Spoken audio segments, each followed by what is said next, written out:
A big day in Alberta politics yesterday. The Wildrose Party and the Progressive Conservative Party have reached an agreement in principle to merge the two under a brand new banner, the United Conservative Party. So let me give you all the details and the timeline for the merger, and then let's just talk about how awesome this all is.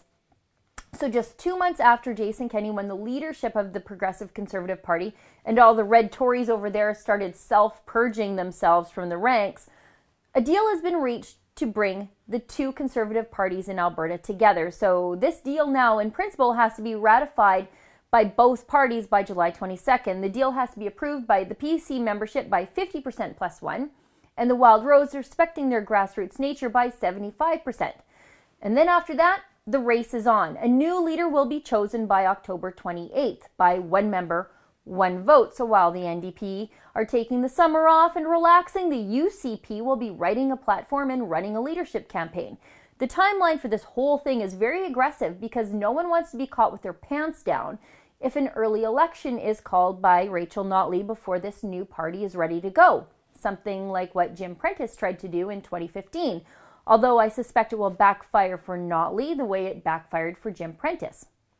First off, yes please, let's drop that progressive name like a bad date. It's poison, cyanide for conservatives.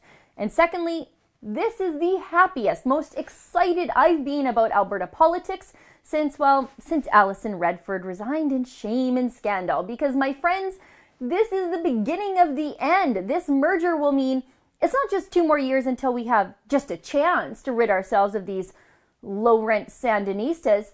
It's something more hopeful. The NDP need to update their resumes, or for some even probably write their first resume, and start packing up their desks because this socialist experiment in Alberta is over. This is Rachel Notley's worst nightmare. I mean, we all know she reads the same things we do.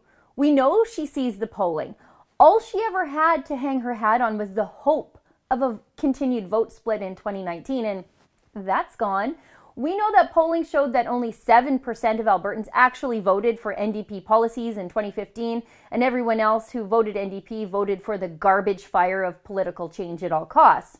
We know Notley sees the polling that shows Albertans are still overwhelmingly opposed to her carbon tax, at 2/3 opposed, no matter how many times she tries to bribe us with free clotheslines and free light bulbs. The first bill of a new United Conservative Party will be to repeal the carbon tax, a winner of a campaign promise if I've ever seen one. We all know that of the 3 major parties in Alberta, among decided voters, the NDP are polling, well, dead last at 23%, behind the Wildrose at 38% and the PCs at 29%.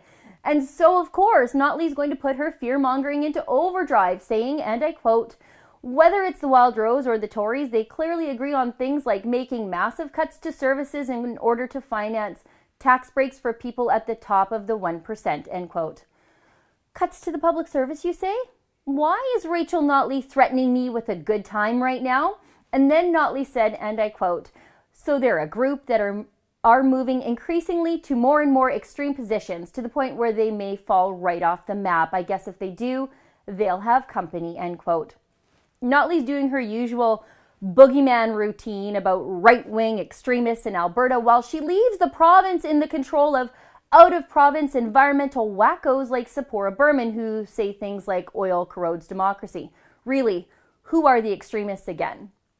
And here's the reality. This is what the numbers show. 54% of all Albertans want to see the two conservative parties unite, and 72% of PCs and 64% of Wildrosers support unity. And that poll was taken back in February, so you have to know those numbers are much higher now that the PCs have a blue Tory leader in Jason Kenney. But to Notley, over half the province are right-wing extremists. I suppose it's better than calling us sewer rats, but not by much.